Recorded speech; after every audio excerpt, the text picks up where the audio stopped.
mabuting balita ng ating Panginoon ayon kay San Juan. Papuri sa iyo, Panginoon.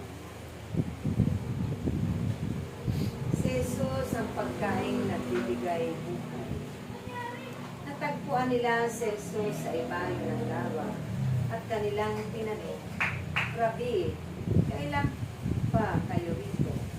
Sumagot si Jesus, sinasabi ko sa inyo, hinahanap ninyo ako, hindi dahil sa mga kapabalaghang nakita ninyo, kundi dahil sa nakakain kayo ng tinapay at nabusog. Gumawa kayo, hindi upang magkaroon ng pagkain nasisira, kundi upang magkaroon ng pagkain hindi nasisira at nagbibigay ng buhay na walang hanggan.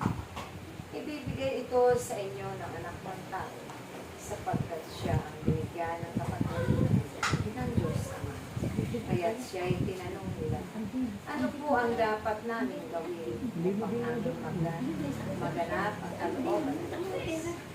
Ito ang ipinagagawa sa inyo ng Diyos, na nanalig kayo sa sinagot niya, tugunin sa ano po kababalaghan na ipapakita ninyo ay pangmanalig kami sa inyo? Ano po ang gagawin ninyo? Tanong nila. Ang aming mga magulang ay kumain ng mana sa ilang ayon sa ulam.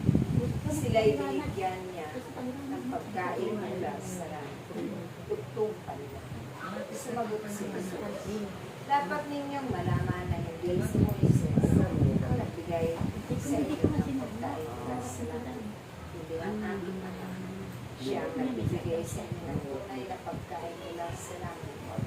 Sapagkat ang pagkain bagay bigay ng Diyos ay yaong bumaba mula sa langit at nagbibigay buhay sa sanlibutan. Ginoo, bigyan mo rin yung pagkailan ang pagkain. Ako ang pagkain na binigay buhay sa Jesus.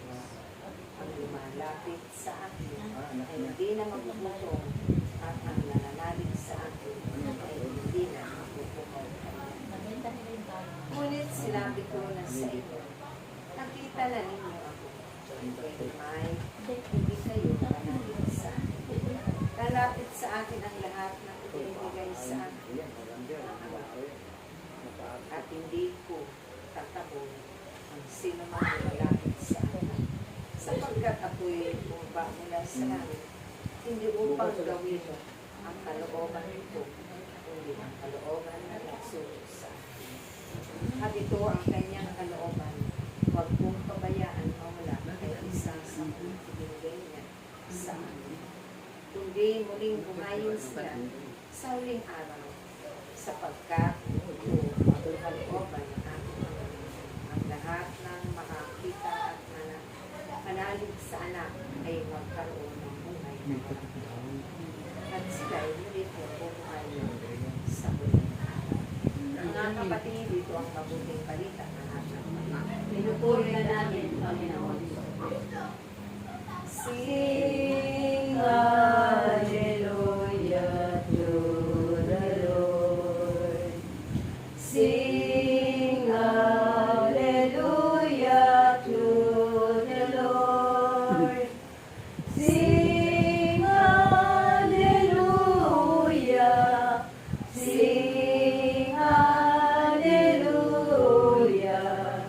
Sing hallelujah to the Lord.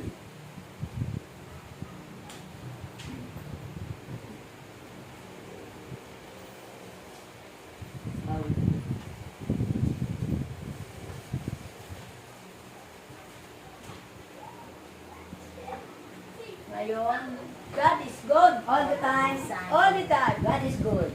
The will of the Father. Yes, I will. Yes, I will. The will of the Father. Ngayon, dadako na tayo sa unang mensahe mula sa Espiritu Santo ni Kinang Mel. Ito si brother. Kung gano'n siya, sa interpretation. Oo nga. Ikaw, no? At ang Diba? ay mula sa Espiritu Santo ni Ginang Goni. Goni. Yan. At Moderator ka, guys. Espiritu